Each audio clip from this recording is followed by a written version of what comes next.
મહેસાણાના ઊંઝામાં એક જ રાતમાં 5 જેટલી દુકાનોના તાળા તૂટ્યા।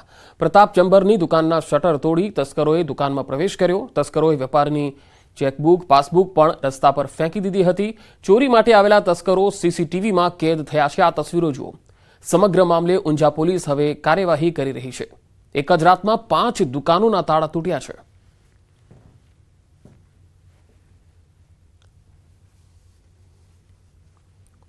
ખેડાના સિરપ કાંડમાં વધુ એક ખુલાસો થયો છે। સિરપ કાંડના માસ્ટર માઇન્ડ રાજદીપસિંહ વાળાની પૂછપરછમાં મોટો ખુલાસો થયો છે। 500 લીટરના દ્રાવણમાં 50 લીટર ઇથેનોલ કેમિકલ મિક્સ કરવામાં આવ્યું હતું।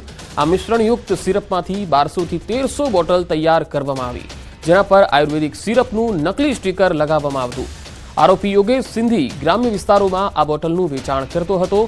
પોલીસે સમગ્ર સિરપ કાંડમાં 7 આરોપીઓની ધરપકડ કરી છે। 18 ડિસેમ્બરે માસ્ટર માઇન્ડ રાજદીપસિંહ વાળાના રિમાન્ડ પૂર્ણ થશે, જ્યારે અન્ય 6 આરોપી હાલ જ્યુડિશિયલ કસ્ટડીમાં ખસેડાયા છે।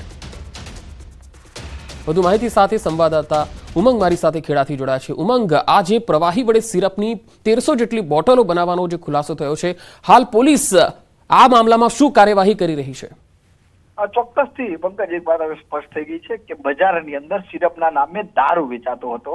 આ જે રાજદીપસિંહ વાળા છે તેની જે પૂછપરછ હાથ ધરવામાં આવી રિમાન્ડ દરમિયાન, તેમાં અનેક ખુલાસા થયા છે, જેમાં આ જે ઇથેનોલ કેમિકલ હતું જે મુંબઈથી લાવવામાં આવતું હતું, ઇથેનોલની અંદર 500 લીટર અન્ય દ્રાવણ જેમ કે ફ્રૂટ બેર જેવા જે અન્ય દ્રાવણો છે તેની અંદર 50 લીટર જેટલું આ મિક્સ કરી અને તેને બોટલની અંદર પેક કરી સિરપના નામે બજારમાં વેચાતું હતું। સમગ્ર કાંડની વાત કરીએ તો અત્યાર સુધીમાં પોલીસ દ્વારા 7 જેટલા આરોપીની ધરપકડ કરવામાં આવી હતી, જેમાંથી 6 જેટલા આરોપીઓ અત્યારે જ્યુડિશિયલ કસ્ટડીમાં છે અને રાજદીપસિંહ વાળા છે તેની પૂછપરછમાં ખુલાસો। પરંતુ પંકજ, સવાલ ઉભો એ થઈ રહ્યો છે કે જે મૃતકો હતા તે મૃતકોમાં મિથેનોલનું પ્રમાણ મળી આવ્યું હતું, તે મિથેનોલ ક્યાંથી આવ્યું એ પણ હજુ પોલીસ અત્યારે તપાસનો વિષય બની રહ્યો છે। જી પંકજ। જી ઉમંગ, આભાર માહિતી આપવા માટે।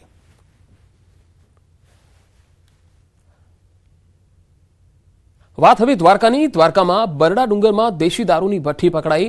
6000 લીટર દેશી દારૂમાં ઉપયોગમાં લેવાતો કાચો આથો અને 34 નંગ બેરલ સહિત મુદ્દામાલ જપ્ત કરાયો છે।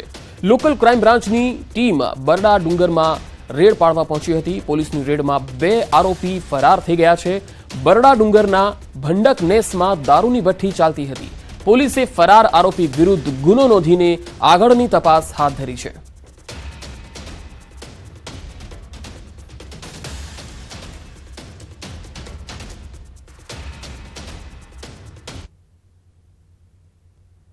પંચમહાલમાં ન્યૂઝ 18ના અહેવાલની અસર જોવા મળી। અહેવાલો બાદ જાસૂસી કાંડ અંગે ફરિયાદ નોંધાઈ છે। સરકારી અધિકારી વાહનોની જાસૂસી અંગે ફરિયાદ થઈ છે। કાલોલ પોલીસ મથકે ખાણ ખનીજ વિભાગે ફરિયાદ કરી છે। કાલોલના નારણબાબુ વણજારા પાસેથી મોબાઈલ પકડાયો હતો। મોબાઈલના ડેટાના આધારે પોલીસે 18ના નામ અને મોબાઈલ નંબર સાથે ફરિયાદ કરી। આરોપીના મોબાઈલમાંથી અલગ અલગ વોટ્સએપ ગ્રુપ પણ મળી આવ્યા। ખાણ ખનીજ વિભાગની ફરિયાદના આધારે આઈપીસીની કલમ 186, 34 અને આઈટી એક્ટ 66E પ્રમાણે ગુનો નોંધાયો છે।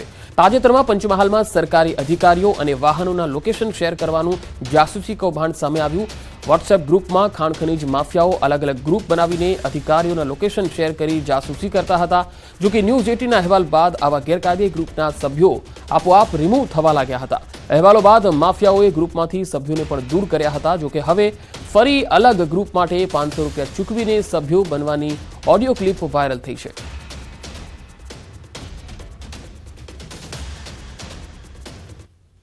જે માફિયાઓના ગ્રુપ બનેલા હોય એ લોકો અમારી પલે પલની માહિતી એમના ગ્રુપમાં શેર કરતા હોય, જેથી એ બચી શકે, ચોરી કરતા, રેતી ચોરી કરતા, બ્લેક ટેપની ચોરી કરતા બચી શકે।